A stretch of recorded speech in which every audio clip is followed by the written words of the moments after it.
అనంతపురం జిల్లా డి హిరేహల్ మండలం మురడి హనుమాపురం గ్రామానికి చెందిన 18 ఏళ్ల యువతిని పెళ్లి కాకుండానే గర్భవతి అయ్యి ఆడబిడ్డకు జన్మనిచ్చిన సంఘటన వెలుగులోకి వచ్చింది.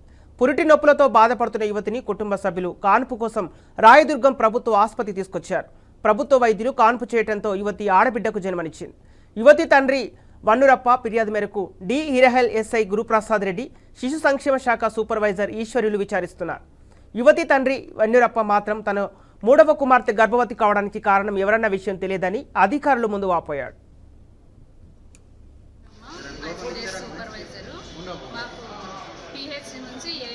కాల్ చేసి ఇక్కడ హనుమాపురం నుంచి ఒక అన్మ్యారీడ్ మహిళ డెలివరీ అయింది, పాపను ప్రసవించిందని తెలియజేస్తున్నారు. అందుకు ఇక్కడ వచ్చినాము. ఇంకా పోలీసు వాళ్ళందరూ విచారించి మిగతా చర్యలు తీసుకుంటారు. అంటే వాళ్ళు తీసుకెళ్తాము అంటారు, లేదంటే మేము చిల్డ్రన్ హోమ్కి అమ్మాయిని తరలిస్తాం. నా పేరు ఈశ్వరమ్మ, సూపర్వైజరు. మాకు పిహెచ్సి నుంచి ఏఎన్ఎం